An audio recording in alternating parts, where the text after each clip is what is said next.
जिन साधकों ने सांसारिक विषयों की अभिलाषा छोड़ दी है, अविद्या रूपी क्लेशों के संस्कार थोड़े रह गए हैं, ऐसे साधकों के चित्त में सात्विक संस्कार ही उत्पन्न होते हैं।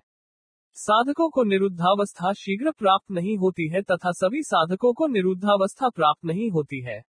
सच तो यह है कि यह अवस्था प्राप्त करने के लिए योगी को कई जन्मों तक योग करना होता है, तब यह अवस्था प्राप्त कर पाता है। इस अवस्था को प्राप्त साधक को सांसारिक विषयों के भोग की अभिलाषा पूरी तरह छूट चुकी होती है तथा कई घंटे लगातार समाधि में स्थित रहता है। इस अवस्था में अनुभव बिल्कुल नहीं आते हैं, क्योंकि वृत्तियां निरुद्ध हो चुकी होती है। निरुद्धावस्था साधक को एकदम प्राप्त नहीं होती है। शुरुआत में मात्र कुछ समय के लिए यह अवस्था रहती है, जबकि योगी समाधि में कई कई घंटे बैठा रहता है। वास्तव में एकाग्र अवस्था की चरम सीमा के बाद इस अवस्था की शुरुआत होती है। इसलिए एकाग्र अवस्था में निरुद्धावस्था का समय बढ़ता रहता है। धीरे धीरे समय बढ़ते बढ़ते निरुद्धावस्था की प्राप्ति हो जाती है। निरुद्धावस्था की प्राप्ति के समय अभ्यासी अपने चेतन स्वरूप में स्थित रहता है। उस समय शेष संस्कार नहीं रहते हैं, चित्त का साक्षात्कार हो चुका होता है। अहंकार का रजोगुण और तमोगुण क्षीण पर सत्वगुण की मात्रा बढ़ जाती है। इस समय अहंकार में तमोगुण की मात्रा अब सत्व की अपेक्षा बिल्कुल कम रह जाती है। साधक को तत्वज्ञान की प्राप्त हो जाता है। जब शेष संस्कार भोग लिए जाते हैं तब साधक के चित्त में कर्माशय नहीं बनते हैं।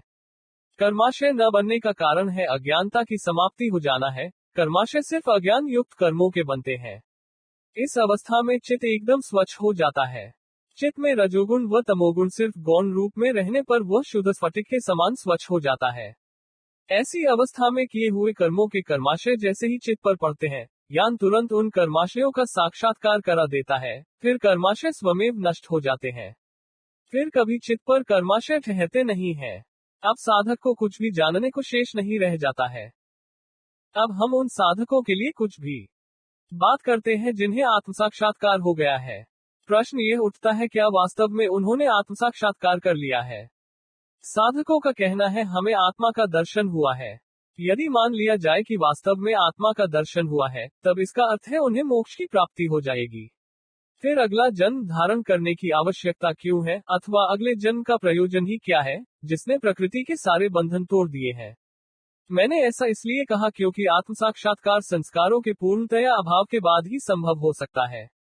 जबकि साधकों का कहना होता है आत्मसाक्षात्कार हो गया है, परंतु अभी कुछ संस्कार शेष है, अभी और अगला जन्म लूंगा आदि। आत्मसाक्षात्कार हो जाना, साथ ही कर्माश्रयों का शेष रहना, दोनों बातें एक साथ असंभव है। यदि आत्मसाक्षात्कार हुआ है तब संस्कार शेष नहीं रहेंगे। अवस्था परम उच्च होगी। अगर संस्कार शेष है तो आत्मसाक्षात्कार नहीं हुआ है।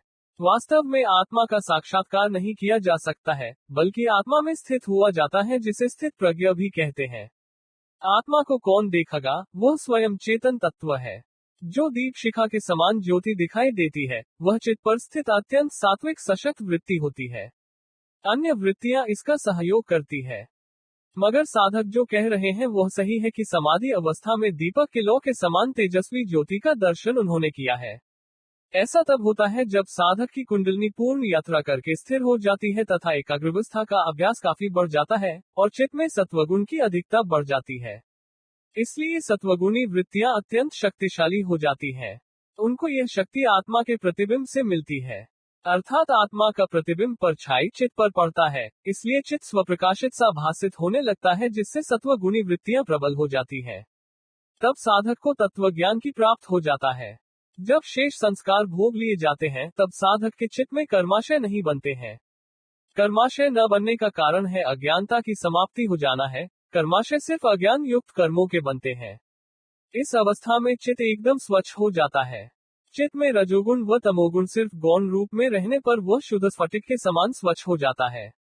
ऐसी अवस्था में किए हुए कर्मों के कर्माशय जैसे ही चित्त पर पड़ते हैं, ज्ञान तुरंत उन कर्माशयों का साक्षात्कार करा देता है। फिर कर्माशय स्वमेव नष्ट हो जाते हैं। फिर कभी चित्त पर कर्माशय ठहरते नहीं है। अब साधक को कुछ भी जानने को शेष नहीं रह जाता है।